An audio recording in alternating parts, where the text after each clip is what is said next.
Hello အားလုံးပဲမင်္ဂလာပါ MM Daily Sport မြန်မာကနေပြန်လည်ကြိုဆိုလိုက်ပါတယ်အခုတစ်ခေါက်ဒီအာဆင်နယ်အကြောင်းပြောချက်ရအောင်ညီကိုတို့ ਨੇ အာဆင်နယ်လက်ရှိဒီ Premier League မှာချုံချက်မရှိဘဲနဲ့ဒီနေ့သူ Premier League ယူသွားနိုင်မလားဒါမှမဟုတ်ရင်လာမယ့်ပွဲချက်နေမှာသူဘလို့အမှတ်ပြည့်ယူမလားချီချုံမဲ့ပွဲတွေရှိမလားညီကိုတို့ ਨੇ အတူတူဆွေးနွေးလိုက်ကြရအောင် Hello အားလုံးပဲမင်္ဂလာပါဆိုတော့အခုအာဆင်နယ်အကြောင်းပြောရမယ်ဆိုရင်အာဆင်နယ်ကအခုဒီ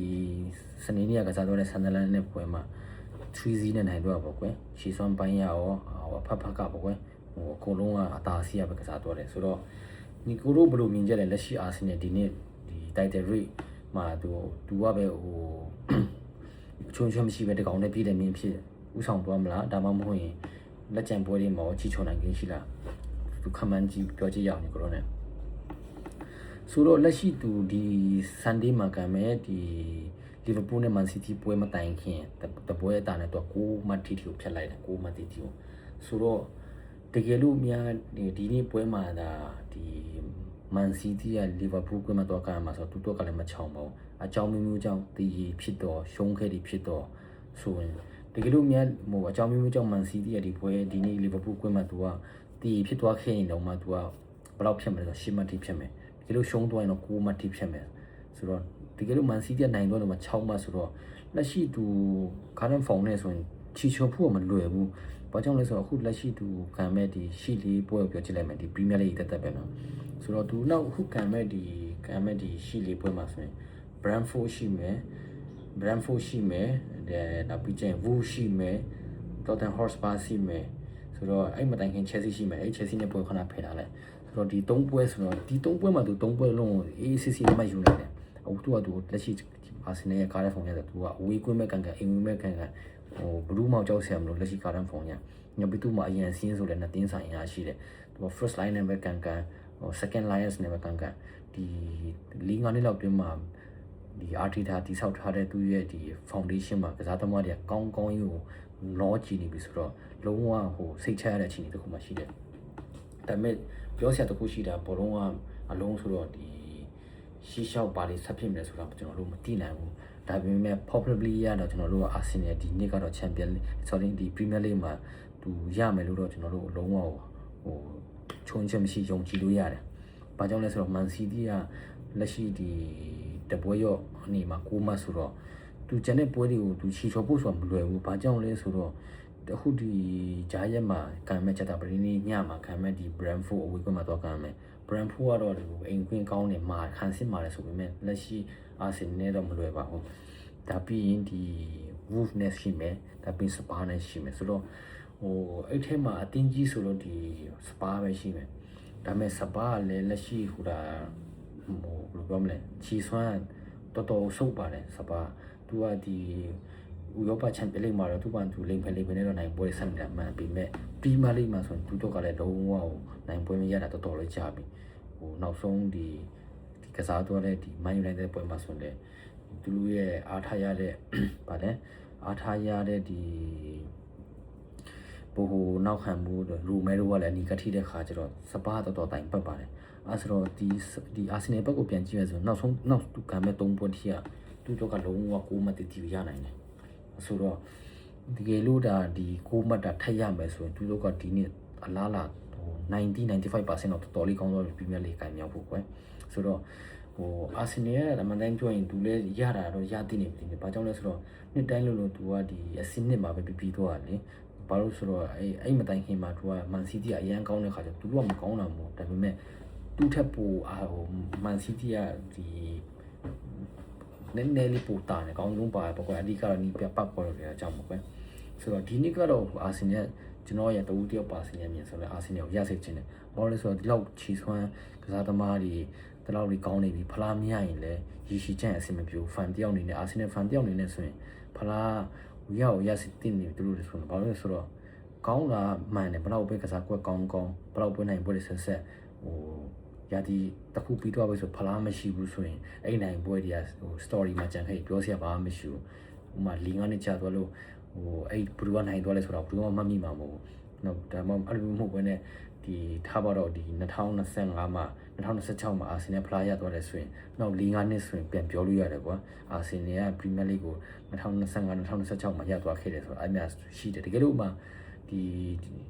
ဟို2025-2026မှာသူကပဲစသဖြင့်ပဲအတင်းကိုသူနိုင်ခဲ့တယ်ဆိုတော့နောက်4-5နှစ်ဆိုဘယ်သူမှမမီဘူးမသိဘူးဒါပေမဲ့ဖလားရရင်လူတိုင်းကဒီ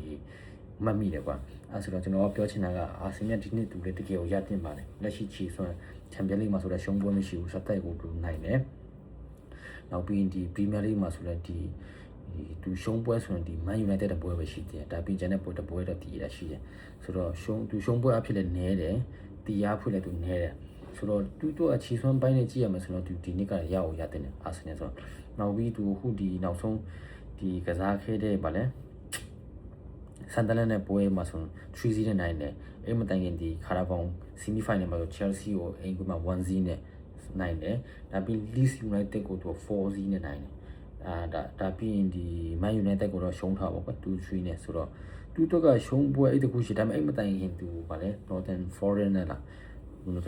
Northern Forest နဲ့အိမ်ကွင်းမှာသူ ZZ အဲ့တဲ့ပွဲတော့နည်းနည်းလေးနာသူကတကယ်လို့အဲ့ပွဲမှာဒီမှုပွဲနဲ့အနိုင်လာကစားလိုက်မယ်ဆိုရင်ဒီသူအောက်က Manchester City နဲ့ကိုစတနမတ်တီတော့ပြတ်သွားမှာဆိုတော့အဲ့ဒီပွဲလေးသူအဲ့တကယ်လို့ဒါဒီဟိုပရီးမီယာလိပွဲစဉ်တော့15ပြီးသွားပြီအဲ့ဒီမှာဒုတိယအတင်းကိုသူစတနမတ်တာဖြတ်လိုက်မယ်ဆိုရင်သူတော့ကဟိုအောက်ကလူတင်းနေရသူလိုက်မနိုင်စားအကြောင်းမရှိတော့ဘူးအဲ့ပွဲတစ်ပွဲမှာတော့သူနှစ်နာပဲတည်သွားတယ်ဘာလို့ဆိုတော့အဲ့ပွဲမှာတပွဲရတကယ်လို့အဲ့ပွဲကနိုင်လိုက်မယ်ဆိုရင်3မှတ်ဆိုရင်ခုလက်ရှိ9မှတ်နဲ့တော့3မှတ်ထပ်ပေါင်း12မှတ်ဆိုတော့သူတို့ကလုံးဝကိုဒုတိယတင်းလိုက်နိုင်စရာအကြောင်းမရှိဘူးသူလုံးဝချိုရောတပွဲလောက်ချော်ရင်ချော်လာအောင်တပွဲချော်တပွဲတီးလာအောင်ဘာလို့ဆိုတော့ဟိုအတင်းကြီးတင်းနဲ့တွေ့မြထားလိုက်သူတပွဲလောက်ကိုတီးတာပဲဖြစ်ဖြစ်ဒါမှမဟုတ်ဟိုမထမ်းအမမထတပွဲလောက်ရှုံးလိုက်ပဲထားလိုက်အောင်အမကဟိုသူ6မှတ်လောက်ထိအေးစစ်ဖြတ်တယ်ဆိုတော့သူတို့ကလုံးဝ 100% ဒီနေ့ Premier League အာဆင်နယ်တော့ပဲဖြစ်မှာဒါပေမဲ့အဲ့ Northern Forest နဲ့ပွဲမှာသူကြီးကြတော့တာဟိုနည်းနည်းလေးတော့ဟိုကတိကတော့ဖြစ်သွားပါကွယ်ဆိုတော့ဟိုအခုလဲသူကလက်ရှိဒီတပွဲအောက်ကတပွဲပူကစားပြီးတော့သူဖိုးမဖြစ်ထားဆိုတော့လဲတော်တော်လေးကောင်းတယ်။ဘာကြောင့်လဲဆိုတော့လက်ရှိ Arsenal ကာနန်ဖောင်ချီဆွမ်းကစားသမားရဲ့ mental နဲ့ဆိုရင်နောက်ကျန်တဲ့ပွဲတွေမှာချီချော်ဖို့ဆိုတာမဖြစ်နိုင်ဘူး။ဘာလို့လဲဆိုတော့သူ Man United ကိုရှုံးတော့တာမှန်တယ်။အဲ့ဒီကတော့ Man United သူတို့ချီဆွမ်းတာပိုကောင်းတာမှန်တယ်။ဒါပေမဲ့တိထားမှာအတင်းကအတင်းကြီးအဓိကအတင်းကြီးပေါ့ကွယ်။နီးပြတစ်ခုပြောင်းလဲလိုက်ပြီးဆိုရင်ကစားသမားတွေကအရန်ကြိုးစားကြတယ်။ဘာကြောင့်လဲဆိုတော့အဲ့နီးပြတဲ့လက်ထက်မှာသူတို့နေရာမရမှာကြောက်တယ်။အဲ့လိုဒီနေ့အကုန်လုံးပေါင်းစတဲ့ခါကြောင့်မထင်မှတ်ပဲနဲ့သူဟိုအာဆင်နယ် Man United ကိုရှုံးသွားတယ်။ဆိုတော့ပြောချင်တာကဂျန်တဲ့ပွဲဒီမှာဆိုရင်သူအဲ့လိုမျိုးချီချော်ဖို့ဆိုတာလေအရန်ခတ်တယ်။တပွဲတလေသူချီချော်ရင်တော့မှဒုတိယအောက်က Man City နဲ့ဟိုအမကပြက်အောင်မှာဒါတော့မှအခုဒီ Sunday ညမှာကစားမဲ့ဒီ Liverpool နဲ့ Man City ဘက်မှာဘလို့ result ထွက်လာမှာဆိုတော့မပြောတတ်ဘူးအဲ့ဆိုတော့ Arsenal တော့ကတော့လုံးဝဟိုလက်ရှိချိန်ရဆိုရင်ဒီ90 to 95% လောက်ပြောလို့ရတယ်သူဒီဖလားကိုခိုင်မြောက်ဖို့ Premier League ကိုလေအဲ့ဆိုတော့ညီကိုတို့ကဘလို့မြင်ကြလဲဒီ Arsenal လက်ရှိခြေစွမ်းဆိုတော့သူကဒီနောက်လက်ကျန်ပွဲတွေမှာအဲ့လောက်ထိပွဲချက်တာတိတ်မရှိတော့ဘူးပြ Arsenal ဒီအဲ့ခဏပြောတဲ့လီပွဲပြီးနောက်ဒီဗာလဲမတ်လာထဲမှာတော့သူ Chelsea နဲ့ကန်မယ်ဒါပေမဲ့အဲ့ဒါလည်းဟိုသူအိမ်ကွင်းမှာကန်မှာဆိုတော့သူတို့က chance ရှိတယ်သူတို့ကနောက်ပြီး Chelsea ဆိုနောက်ဆုံးသူပွဲဆက်တွေမှာဆိုတော့သူ Chelsea ကိုအနိုင်နဲ့တည်ရပဲအဲ့ဆိုတော့နောက်ပြီးခုကန်မှာလည်းသူအိမ်ကွင်းမှာဆိုတော့သူတို့က chance တော့မြင်ပါဒါပြီးသူ Brighton ရှိမယ် Everton ရှိမယ်ဒါပြီးဒီ Bournemouth ရှိမယ်ဆိုတော့နောက်ထပ်သူတို့ပွဲချက်က Chelsea ရှိမယ် Man City ရှိမယ် Newcastle ရှိတယ်ဒါပေမဲ့သူအိမ်ကွင်းမှာဆိုတော့ရတယ်ကိစ္စမျိုးဘာဖြစ်လဲဆိုတော့ Newcastle ကဟို reform ဆိုတော့မကောင်းဘူးအိမ်ကွင်းမဲ့ကောင်းတာဆိုတော့ကျန်တဲ့အတင်းတွေကသူတို့အတင်းကြီးမရှိတော့နောက်ဆုံးသူ Premier League နောက်ဆုံးပိတ်ကစားမဲ့အတင်းရတော့ Crystal Palace ဆိုတော့ Crystal Palace ရှိမယ်နောက်ဆုံးသူ Premier League နောက်ဆုံးပိတ်နောက်ဆုံးသူပွဲမှာဆိုတော့ Crystal Palace ရှိမယ် Burnley ရှိမယ် Fulham ရှိမယ်ဆိုတော့အဲ့တင်းတွေကဟို Crystal Palace ကတော့အရင်ကောင်းတယ်ဟိုဒီယာတီဆောင်းကိုယာတီတူဝတ်မတိုင်ခင်တော့လေးတော်တော်ကောင်းတယ်ဒါပေမဲ့အခုသူကလည်းဟိုပြန်ကြလာပြီဘာကြောင့်လဲဆိုတော့ဟိုအလဲလက်တင်းတွေကဘယ်တော့ပဲကောင်းကောင်းဟို Premier League ကသူကပွဲရအရင်ရှိတဲ့ခါကျတော့အချိန်ကြာလာတဲ့မြတ်ပွဲပန်းမယ်နာတာတွေရှိမယ်အဲ့မျိုးဆိုတော့ယာတီဆောင်းမှာ10ပွဲ12ပွဲ13ပွဲလောက်ထိတော့အလဲလက်တင်းတွေကဟိုအမမထင်အဆင့်3လီထိတော့တတ်သွားတာပဲဒါပေမဲ့ပွဲချင်းကြာလာပြီအဲ့လိုPremier League ပွဲစဉ်စီက20အထက်နောက်ပိုင်းတော့ ဖြည်းဖြည်းပြန်ကြပြီးအတင်းကြီးနဲ့နောက်ပြီးအရန်အင်အား squat တောက်တဲ့အတင်းတွေတော့တဖြည်းဖြည်းကြော်တက်ခြင်းခံရမှာပဲဆိုတော့ကျွန်တော်ရဲ့တဝူတယောက်ပါစင်နယ်မြေမှာဆိုတော့ဒီနေ့အာဆင်နယ်ကပရီးမီယာလိဂ်ကင်မြောက်ဖို့ကတော့90 to 95% ထိတော့ရှိတယ်ဒီနေ့ကိုလေပရီးမီယာကင်မြောက်ဖို့ဆိုတော့ညီကိုတို့ရောဘယ်လိုမြင်ကြလဲလက်ရှိအာဆင်နယ်ရဲ့ခြေစွမ်းနဲ့မီကယ်အာတီတာရဲ့လက်ရှိကစားသမားတွေနဲ့ connection မိမှု